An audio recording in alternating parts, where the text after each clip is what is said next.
Welcome to Geoffmobile.com radio, where I'm going to be reading aloud some interesting Facebook discussions from my Facebook page.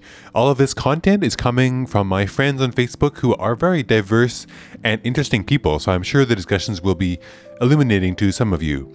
Today is the topic about automation and jobs in the new world of technology and economy. And the question is, even if everyone worked hard and went to college, someone would still need to make our pizzas, stock our shelves, and drive our cabs.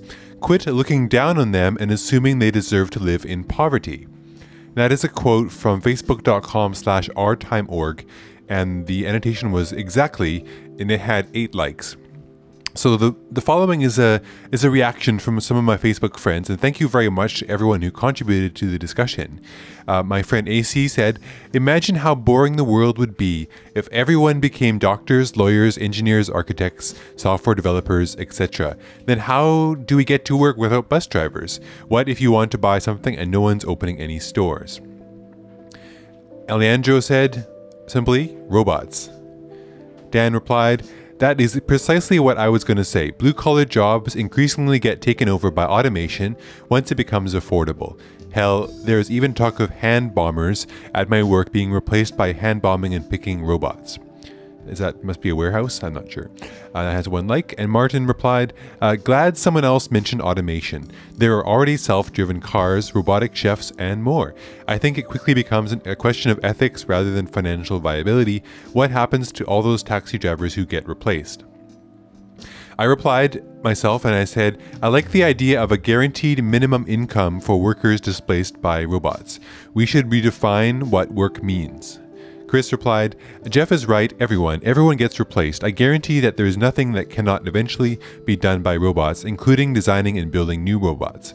What happens when 10% of the population is employable? What about 5%? We should redefine what work means in such a way that it is not required to justify one's existence." That is 2 likes. AC replied, "Many of you are wrong. Robot chefs will not replace human chefs, and driverless cars will not displace drivers. Robots and humans can definitely work side by side, but will never replace humans completely." 1 like. He also continues, "Also, please remember that 99% of inventions are just curiosities. Only a few will become practical. Take flying cars, for example. The idea has been around since the 1920s, glamorized in the 1950s, and became possible to produce in the 1990s, but we'll never see flying cars because on a social level it is not feasible and never will be. Look through old issues of Popular Mechanics and Popular Science from the 50s and 60s, and you'll know what I'm talking about." Chris replied back, "I don't see why they would never replace humans. We've replaced them completely in the number of tasks already, and continue to replace them in more and more jobs."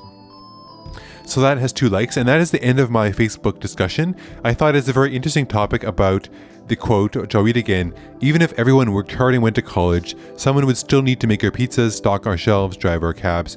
Quit looking down on them and assuming they deserve to live in poverty." Well, the answer to that is we're going to have robots coming along that will do that work for us, and we may need to redefine what someone needs to do in their life to be a productive member of society. Maybe working is no longer part of the requirement in the future for people to live a successful life. And I think one of the solutions to that is the guaranteed income proposal, which is being explored by many people and smart people around the world in leadership positions. I definitely think that guaranteed income, once everything becomes automated, people are still going to need to survive somehow, so maybe it's better to let people live off the spoils of the robots they created. Anyway, what do you think of this discussion? Do you agree with this? Anything appealed to your mind and something you think about in terms of this discussion? So please leave your comments in the comment section below, and if the comments are interesting enough below this video, I will do another video reading out those comments, so please feel free to leave as many comments as you like about these topics. Thanks again for watching. I hope you have a great day, and take care for now. Bye-bye for now, and if you like my videos, please click subscribe below and subscribe to Geoff Mobile Podcast. And my name is Geoff Peters from Vancouver, BC, Canada. Hope you have a great day, and bye-bye for now.